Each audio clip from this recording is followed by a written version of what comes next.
Okay, so this is where we're to now. We've got the photo etch parts, even though one's slipping, that's what we're saying, are done onto this cockpit area, and the cockpit area is all done. We've added a couple of bits of photo etch at the rear, things like that. That's all in there, all looking very nice. The other thing we can probably do here, if we just move you in a bit, you can see here we've got these two, this is the front combing for the actual instrument panel, which goes over the front. Photo etch parts all still in there, heads up display all stuck in, all looking very nice like that. And we've got the rear one as well. Now the only thing I've done differently is this front plate here. It says about cutting it off and removing it totally. Now I've left it on to give it something to stick to, because otherwise it's going to be a very loose fit and it's going to wobble around. Now both of these are going to be done flat black, which is something we can do in a moment, but we're not going to use flat black. We're going to actually use metallizer dark iron paint, because it gives a great thing and we can give it a buff. At the same time we've been doing these bits. Now these are quite complicated to put in, so I'll give you a couple of tips of how we did it. Do it like this, you see a bit better. So this is the inside, and this is this formers that we're doing here and here. Now what I did, the way I did it, put this in, line it all up, and then I tack them roughly in place onto it so we had the right height. Then do them properly, put them in with lots of super glue running around the sides, a nice thin super glue so the capillary action runs everywhere, and then I sprayed it. Okay, it sounds quite easy, but it's a very time consuming thing, and it's taking me best part of 2 hours just to do that and this combing here at the front. So it's one of those jobs where, you know, over time you can really get on with it and really take your time in putting it together. But if you're in a bit of a rush, trust me, you're bound to get it wrong and everything else. A couple of them I had to reposition. You can probably see better on the rear of this one here, and it's a height thing. If you do these to the wrong height, when you put the cockpit actually in here, and this will fit in here something like, there we go, and it goes in here. What happens is, if you haven't gotten to the right height just down here, then it has a real problem, because obviously it butts up against the bottom here, it doesn't sit in, it won't look right, and this rear bulkhead there won't go in at all. But hopefully it should look like something like this. So it just livens it up a little bit. When you're looking at it from the down view, you've got a little bit of depth going in there. First time I've ever done it with photo etch, but there again, first time for everything. I don't know if it works particularly well. You might want to go with resin, something else like that, but it does give it that extra dimension and just livens it up a little bit. So what we're going to do now is just pop over to the spray bay and spray these black. Then we can give them a little bit of a buff up. We can get them fitted onto it. Then we can work on the seats and start working on further on the interior. Okay, so we finished with the actual cockpit and we've buffed these up. Now if we just have a look here and bring this camera in nice and tight, you can see here we've got this black effect on the top. Now the way of doing that one to get it so it's looking quite sort of minimal is literally flat black all over. Then all we do is rub it with our finger to make shiny top of edges. It's a good way of giving it that sort of fresh but depth, because I don't want to dry brush it and weather it too much. Otherwise we're going to be in a situation where it looks like it's heavy weathered, and we don't want that. It is a showbird. They are kept relatively nice and clean. So by just rubbing my finger around, you sort of polish up edges and gives you that dry buffed effect without actually going too far. So hopefully you can see, but you can see with the cockpit situation there, does look all very nice and exactly what we need. So now what we can do is work on a few other areas. So down in here we put in the cockpit well, pretty straightforward. You've got 3 sort of formers that go on the front, then the main wheel well. There's a couple of other bits that go inside there as well, which we need to take care of.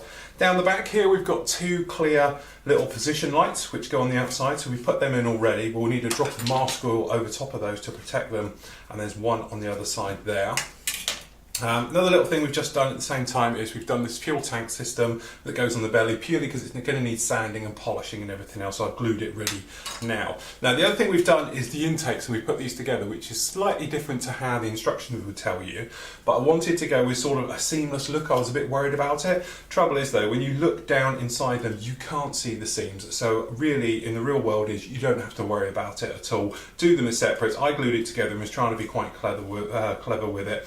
But as I said, you're never going to really notice as these goes in, because what happens is we go like this, and then obviously this intake system comes along, they go in, they line up with the little one down the back, and then what happens is you're going to have to put the other one in now, like I'm going to do this one, is slip it over the top and then put it in. Doing them separate is probably a lot easier. It's just as I said, I've got a little bit ahead of myself and put it together like that. So now we've got the cockpit area done just like this, what we can actually do is install it into the model. So what we're going to do now is literally just fit it in. So we do the top one in first. Okay, so usual thing, we're just going to hold it in here. Okay, let's move the camera out just a touch. Okay, take in liquid cement, which is going to put a generous drop and let the capillary action do all the work just around all the front end. Okay, hold that in place, and then we're going to come along and we're going to do the same with the rear bulkhead, tap that in, then we're going to come underneath as well and do these areas underneath and secure that all in place. Then we can start moving on and getting on with the seats as well, because we've got some photo etch to go on those seats, which is quite a nice touch as well. So we'll get this cockpit glued in. Okay, so now the cockpit is basically finished off, and you can see in here we've installed it and it's glued in nice and firm. Now to be honest, you might be able to see down the back here a couple of drops of super glue, basically just to pin it and hold it in place, but it's all in there now, no problems at all. If you don't get any fits, usual thing, have a look at it. It does tend to fit well once you've got it lined up. There is a few little step lines you can probably see just down in here, you know, those need to be lined up. If they're not, then you can have a bit of trouble. You might see this dark area down here. All we've done, we've given the actual cockpit tub itself a little bit of a wash. So if we just bring you in, you might be able to see just down in there, it's had a bit of a wash just down in there, just to liven it up and give it a few little shadows and just a little bit of grime. But as I said, it's a showbird, so I don't want to go in there too heavy and go around and over weather it and things like that. So doing it this way, it gives us that nice sort of weathered in look without going too over the top. So the next thing we really want to do is get on with the seats. Now the seats themselves, pretty straightforward how they're going to go. So we've got one of the seats done just like this, just popped together and put in, and all I've done, I've actually sprayed it which is XF82, which is the ocean grey. Seems to be around about right for what we're going to do with this, because obviously we can liven it up with a little bit of dry brushing, a little bit of a wash, things like that, really just to bring it all into different areas as we want. So what we can do now is liven it up with some of the photo etch sets. So for this set we've got here, which is the one we're using here, which is the one for the Hawk. It's quite nice because it's got all the harnesses, and also it's got the placards and the little details which are nigh on impossible to do by hand. So you end up with your photo etch sheet like this. Okay, and then you've got two ways of fitting photo etch we said about before. You can either go around with a PVA glue or with a super glue. Drawbacks to using super glue on photo etch parts is when you put them down, sometimes they can hit and stick. Okay, we spoke about it briefly with the actual doing the cockpit areas. If you're using PVA glue, although it takes a lot longer to do it, it does give you the option to move it around a little. So if you need to manoeuvre it afterwards, you can. Also, if it does come apart, it won't rip off certain things, obviously like the paint off the seat, but more concern would be is the printing off of the actual photo etch part itself. So, all we do, we just snip a couple of these out just to start off with, and we can show you what we get to. So same thing again, keep it as flat as you can. Okay, but when you're dealing with seats and stuff like that, you may find that you're in a situation where, you know, you don't have to be quite as gentle with it, because you can actually just bend it around with your finger and things like that. But if you were using PVA glue like we're going to do on this one, I'm using gator glue, but obviously anybody's will roughly do the same thing. All we do, come along, generous dollop of glue on your stick, okay, make a pull with it in the center, and then what you do, you can come along, just place it in the middle, give it a little rub up and down, I tend to find quite well, and then seat it. Okay, now if you get any PVA glue squirts out the side, wet the cotton bud, give it a wipe over, and it will draw it away and keep it clean. Okay, and that's that on. Then we've got a one that goes on the bottom for the actual seat cushion itself. Also, the good thing about these is it gives it a little bit of depth, because these will hold up the harnesses just off, so it stops it all looking a little bit too deep. Because the trouble with photo etch versus if you were going to be coming along with something like resin and things like that, is that it does have a habit of laying flat and just looks like it's printed on. Okay, if you can lift it slightly, and what I tend to do is always twist the belts a little bit, things like that, so it gives it a little bit of raised detail. Now this one here, we just grab and we're just going to fold up these front bits back, and we're just going to fold them back on themselves. And what this will do is give us what we were talking about, is a little bit of bounce onto these. So again, down onto the cushion, just like so. grab it, you can come along and place it in. Then just give it a nudge with a pair of scissors or whatever you want to do, just to make sure you're down in the correct positions. So don't worry too much about the seat area, because you've got multiple harnesses going to go over the top. We've got a little bit of squidgy glue out the back, which you probably won't notice, but we'll just give it a bit of a wipe. Just keeps it all down, keeps it all fresh looking and things like that. Okay, so that's that on just like that. And if we just pick out a couple for the moment, we've got a couple of little placards which are going to go on the side of the seats. So again, trying to keep it as flat as you can. Don't put it down onto a rubber mat and cut it, because what it tends to do is bend, okay? And you don't want this stuff to bend unless you want it to. And if you're doing it like that, you'll be in a situation when you know when to bend it, okay? And you can use bending tools and things like that. But I just literally nip with the top of my scissors the little fret housings, okay? So this little guy is going to go on the top of the head box just back here. So what we do, just put a little blob of glue down on that, pop it into position, bit of a nudge down, again we've got a little bit of over, okay, and remember the great thing is it will dry clear. Okay, so by the time you've gone all the way around it, taking your time, bending the belts, there's nothing hard about it, okay, going all around it, you should end up with something that looks like this, and this is the one that I did earlier. Okay, now to be honest, I used super glue on this, which probably was a bit of a mistake. I should have gone down, okay, and used, so if we bring you right in, you can actually see the harnesses on this one are quite nice. We've got placard detail on the side, okay, as you go around, and it really does liven it all up right the way over. Trouble with using super glue is that if you're not careful with it, it can actually be in a situation where you get the fogging. Now if you get fogging on your seat belts and you get that white misty stuff all over it and you're thinking, oh, what are we going to do now? I've caused a bit of a problem. Easiest way to get rid of that is with this type of ink wash we were just talking about. Okay, so all you do, I've got some Indian ink here. We're just going to put it into the top of a old bottle here. Okay, then all we're going to literally do is just grab a biggish brush, just grabbing a little bit, just going to pop it in the top just like that. Now if you used to put that straight on your model, you would end up and you take it black. For quickness, tiny bit of acrylic airbrush cleaner goes into the top, okay, and we just give it a mix around. Okay, and if you can see on here, it is not gritty at all.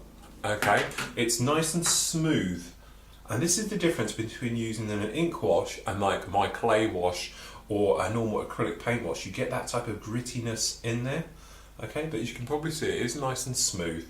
So then when you come along, if you've got any of this white stuff showing, if I just show you in the back of here, this will be a good thing. You see it here, when you come along and you just give it a rub over, okay, and you just give it a rub everywhere, it will kill it off, get rid of it, hide it away, just do those areas, and as you'll see, you just give it a gentle rub everywhere, and it's gone just like that. It works just the same for when you're doing it on your seat belts and harnesses, but also what it'll do is give a little bit of grime to your harnesses and stuff like that as well. So all we do is literally come along with your seats, just rub it all in on the boxes, and what it'll do, it'll slightly cling to all the different areas and just give it a slightly grimy type of weathered look to it all.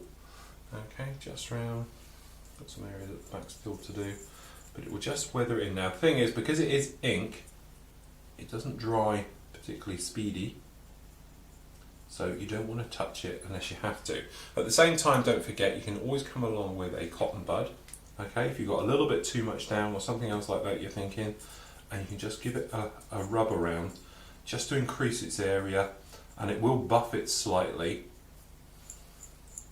Okay, just be careful when you're dealing with photo etch that you don't rip any off, okay, so use little rolling motions when you're going over photo etch, but it should give you something like this, which gives you a more worn in look to your part, okay, and a little bit more realistic because it takes a little bit of the glare off and it just gives it a more grimy type of weathered in look to it. But as I said, it's great for getting rid of fogging a photo etch, things like that. So I'm going to carry on with the second seat now, get all those harnesses in as well.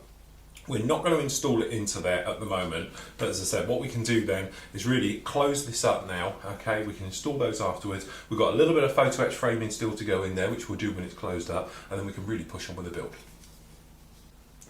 Okay, so we've pushed forward a little bit on this one, so we can show you exactly what we've got and what we've done. So down here you can see rear engine's gone in, compressor plate, and we've just done this engine exhaust colour, okay, which is a metallic blacky colour. If you're using the buffable, something like that, then you can buff it how you like. Pretty much straightforward, that one's in.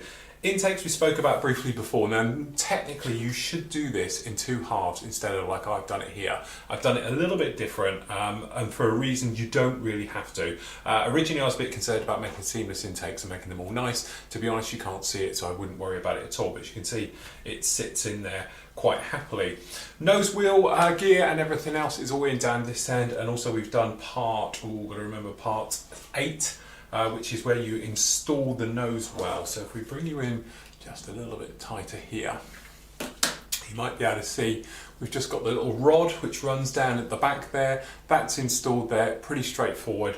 Just lining it up tends to be a bit iffy where it goes. It sort of clips up down the back. I don't know how well the camera can actually get you right in to see this, but you might be able to see it just runs down the back here and clips in. So that's all in there like that. The cockpit is in and stable, as we can see. We've got the back seat in really just to see how it fits at the moment, but giving us no problems at all. So with that in, what we can actually do now is have a line up and try and get this to actually all go together. Now it's never a simple fact when you come to this one, because you've got so much complexity of having the rears, the intakes, the cockpit area and the nose wheel. Trying to get that all to line up sometimes can be a little bit of a handful. So you just want to take your time and work your way through it. As I said, I've made a bit of a faux pas by having this here now, but hopefully we can sort of work around that problem quite easily by just tucking it in like that. Okay, so what we're going to do, we're going to start at the front because the back areas that should go together easier. So what we're going to do is just draw the nose together, okay, happy how that is sitting. So I'm just going to take a little bit of tape just for the moment, okay, pop it around the tape here. Try not to bend any photo etch parts you've got at the top, which we put on here. Okay, that's nose seems to be sitting in quite nicely, so we're just going to take another little bit of tape. Okay, all the pins together, everything else. So we just hold that together like so and tape that. So we know the front end's up. So the next thing we've got to do is try and get this bulkhead in. Okay, so we're just going to very gently portion it round, making sure this framing on the inside is all clear and everything else. So just by flipping over, you can have a look down into this area down here and make sure you're all lining up quite nicely. So it just has to sit in somewhat like that. Seems to be okay. So we're happy how that is going to sit in, locating pins above. So we're holding it just at the top for the moment. So we'll just grab a bit of tape so we know we're all okay in this area. Okay, so no bulging out. We're checking to make sure in this area down here we've got no bulging or anything else like that, because if it's got a problem with it bulging out, or perhaps your cockpit's not all lined up and anything else like that, the problems that we can have is obviously if you've got the canopy closed, it might push out. So you might want to take your canopy, okay, and place it over it to make sure that it still fits and everything's okay. For me, we can take a bit of a shortcut here because we're not too worried about that, because obviously what we're going to do is have it in the open position so it doesn't necessarily make too much of a problem.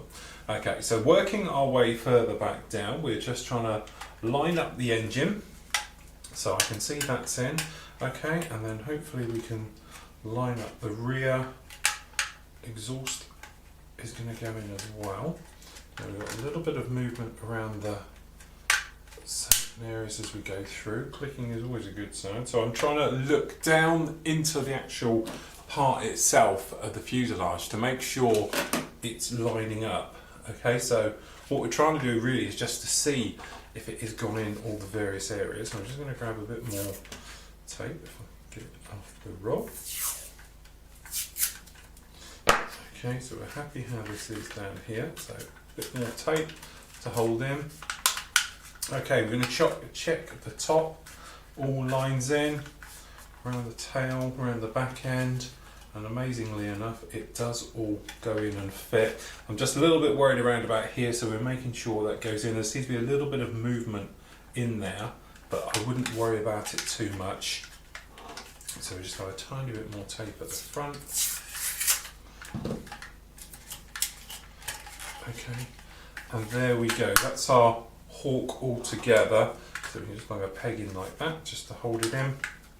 But I'm quite happy how it's all gone together. We've got no mass bulging out or anything else like that. The bulkheads all seem to be in okay. So what we're going to do now is roughly work our way around all the sections. I'm going to do it in little sections. First of all, we're going to start over here at the nose and we're going to glue this together. We can use clamps to hold it or rubber bands, and we're going to work our way right the way back through the entire model. At the same time as that is drying, I've done other things, like I've put the tail fins there together. I've started to work on the wheel wells, the framing that just goes around the main wheel wells, we've got them off. I've also cut off the sprue, the main wing area, so we can clean up the parts just to get in. So if you've got any little jobs, like you might be able to see, we've got the wheels, so I've glued them together, and the tail fin area, all those little jobs like that, which are dead simple, you can do as this bit is drying, and vice versa and things like that. So take your time with it, work in sections as you're moving it back and gluing. Okay, if you want to, you can use a touch of super glue just to tack it into place and hold it, okay, but remember to go over it again with liquid glue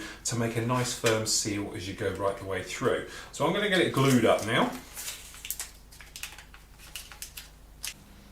Okay, so we've finished gluing this one all together. As you can probably see here, a couple of things to worry about. The seam line runs across the top, tends to pinch. When we say pinch, it doesn't lay sort of flat like this, it tends to come up a little bit. Okay, so just be careful how that one goes in. I've nudged it down, it is going to need a little bit of sanding. Because we're going to be sanding, it's going to need plenty of glue in that area. Same with the tail. The plastic at the top here is very, very thin on the tail system as well. So just be careful how you grip and peg it, otherwise you might end up going right the way through it. The plastic, as in the styrene itself, does seem to be very soft. Now, same time, we've put the intakes in. They go together very well, don't get me wrong, but you should probably see down here, we've got a bit of a joint on this one here. But when you look down inside, I don't know how well you'll be able to see this, we'll just try and move you in. You might be able to see, get this right down here, you might be able to see just down there as a light patch, okay, just down in that top area, because it's quite hard to see. You might be able to see there's another one appearing up here. Now this actually is this area up here at the top of the intake walls themselves. So just, you might be able to see it there, it's a little light colour. Just be careful you don't put glue and melt your way right the way through that. Now to stop that, what I did from the inside, I came along and just put a tiny bit of super glue on each side to act as a strengthener, to strengthen up those parts, to make them a little bit better. As well, you can probably see here we've got both sides now of the actual plating that runs down the tops, which gives us, you can probably see here now, quite a nice cockpit with the tops on the top. You can see the seats look quite nice, and obviously you can see the cockpit in there. It just gives it a nice feel, a nice thickness to the cockpit instead of it just being plastic wall, so it's well worth doing those. So what we've got to do now is take care of a couple of little areas on this. The intakes themselves at this top part up here, whilst not bad, they are a little bit rough. So what we want to do is use a little bit of Mr. Surfacer. So for this I'm going to use Mr. Surfacer 500, which is the thicker one, and I'm going to walk around all the other seams at the same time. So I'm going to use quite a large brush for this. So if we just get this up out of the way,